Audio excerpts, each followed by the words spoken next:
Honorable Asamblea, señora secretaria, señor secretario, integrantes de la mesa directiva. Hay momentos en que la historia nos alcanza. El rigor de la historia es ineludible y esto ningún gobernante lo puede ignorar. El voluntarismo no sustituye la complejidad de la realidad.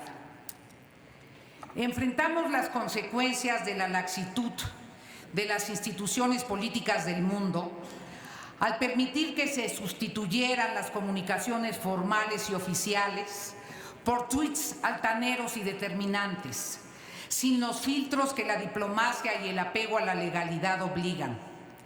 Si bien es cierto que estamos en la era de las comunicaciones cibernéticas, y eso incide significativamente en transformar las relaciones entre el poder y la sociedad, ello no puede obviar las relaciones jurídicas entre los estados. Hay que aprender la lección.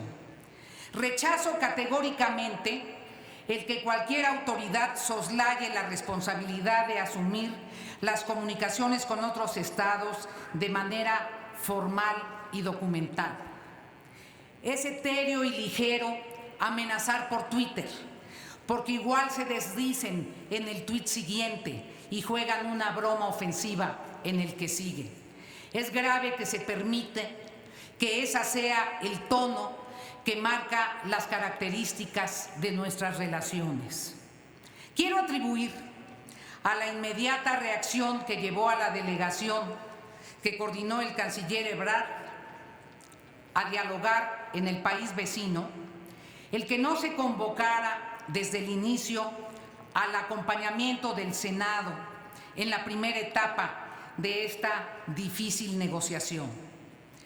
Esperamos que esta omisión se subsane y se incorpore a un grupo plural de senadores en las siguientes etapas. No quiero creer que la existencia de una mayoría en ambas cámaras haga suponer que de manera automática el Poder Legislativo tiene que aceptar todo lo que se negocie. Por respeto a los senadores de la mayoría y por respeto a la evolución democrática de nuestro sistema, exijo que se le dé el lugar que tiene al Poder Legislativo. Así valoramos su presencia de ambos el día de hoy. Mis preguntas en esta lógica se refieren precisamente a los contactos que establecieron con legisladores. Señala la nota que envió al Senado el canciller Ebrard que se reunieron con la presidenta de la Cámara, Nancy Pelosi, y otros legisladores demócratas. Hizo un comentario en su presentación. Quisiera solicitarle profundice en los argumentos de los legisladores demócratas en torno al TEMEC y si se presume de este diálogo que existe la posición de los demócratas de ratificar en el Congreso norteamericano la suscripción de este tratado.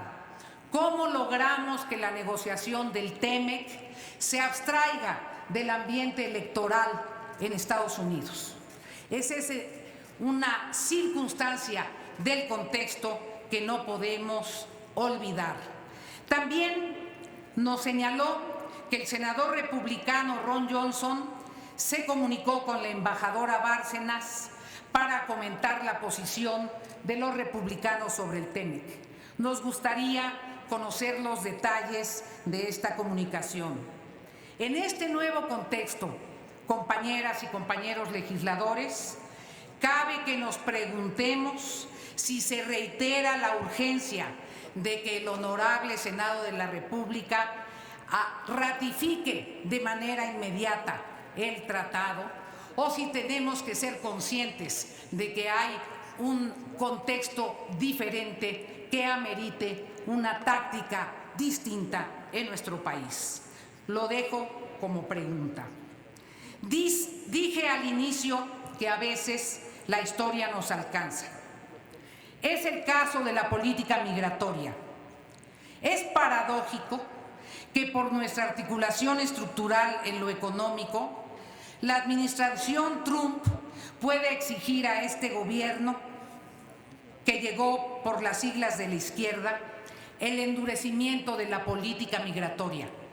Es paradójico, es una trampa de la historia. La compleja realidad sustituyó al voluntarismo y a expresiones de buena voluntad que fueron leídas en otras latitudes como estímulos a migrar.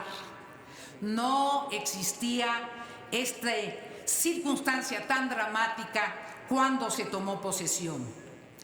Y la realidad tan difícil de los países centroamericanos. Somos un país de flujos migratorios constantes. Lo que se acepte para los migrantes centroamericanos no se exigirán aplicarlo a los migrantes mexicanos. Me dirán que el flujo de migrantes mexicanos ha disminuido. Vamos a ver qué sucede con el proceso de desaceleración de nuestra economía que está afectando la generación y la estabilidad de los empleos. La realidad migratoria es un hecho. La respuesta de fondo es que haya desarrollo generalizado y generación de empleo en todo Centroamérica y el sureste. La respuesta de fondo es que se evite enérgicamente el tráfico de personas, que se establezca un protocolo de protección a los menores migrantes, que seamos consistentes con el Pacto Mundial para la Migración Segura, ordenada y regular, aprobado por la ONU y del cual México fue importante promotor, lo que vimos con simpatía. Ante un escenario de esta complejidad, señora y señor secretario, compañeros del Poder Legislativo, es indispensable la consistencia. La consistencia con la trayectoria de México en la materia, y en ese sentido suscribo lo dicho por el diputado Muñoz Ledo, la congruencia con las ofertas de campaña, la consistencia con la posición que ha caracterizado a los grandes hombres de México en momentos tan complejos como este. No desconocemos que esta es una circunstancia de alta complejidad.